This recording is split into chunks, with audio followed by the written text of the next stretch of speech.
లొట్టపీస్ case పెట్టి శునకానందం. High court quash petition మాత్రమే కొట్టేసింది. దీనిపై సుప్రీంకోర్టుకు వెళ్ళాం, అక్కడ న్యాయ పోరాటం చేస్తా.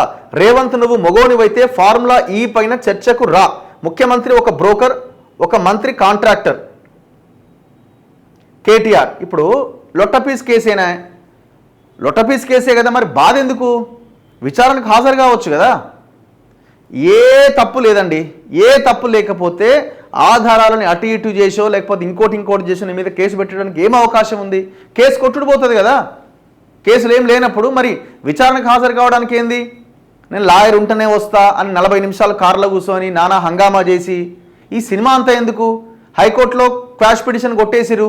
కోర్టు చాలా క్లియర్గా చెప్పింది. కోర్టులో ఉన్న కోర్టు ఆర్డర్ కాపీలో ఉన్న కోర్టు ఇచ్చిన ఆర్డర్ కాపీలో ఉన్న పారా నెంబర్ 38, పారా 42, పారా 44 చదువు.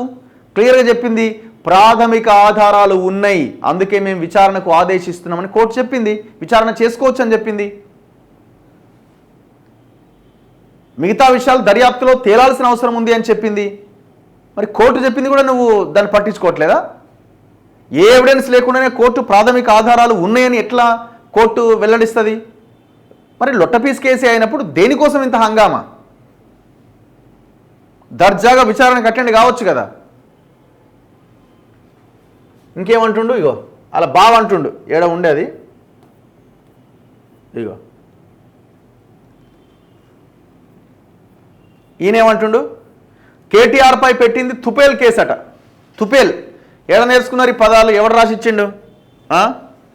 ఇలాంటి వాటికి భయపడేటోళ్ళేం కాదు. హరీష్ రావు కేటీఆర్ కడిగిన ముత్యంలా కేసు నుంచి బయటకు వస్తారు.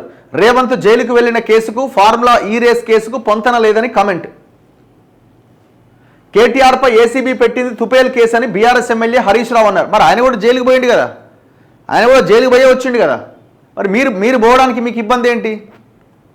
మీరు పోవడానికి మీరు ఆయన మిమ్మల్ని పంపిస్తామని ఎవరు అంటున్నారు? అసలు కేసు విచారణకి అటెండ్ అవుతలేరు కదా. మీరు అక్రమ కేసులు పెట్టి బెదిరిస్తున్నారు. వాటికి భయపడేటోళ్ళం కాదు.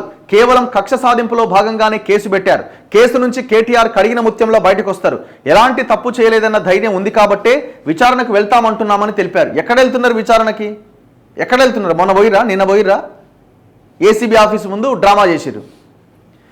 ఈయన బయటికి అంటున్నాడు కానీ లోపల మాత్రం ఇటు పోతేనే అయిపోతుంది అన్న ఆలోచన ఈయనది.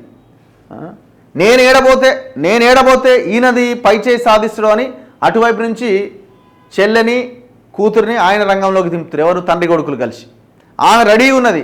పోరాడు ఆయన, నువ్వు పోతే అయిపోతుంది, నేను వస్తాను ఈ ప్లేస్లో, కానీ ఆమె రెడీగా ఉన్నది. ఫస్ట్ మీరు సెట్ కాండి.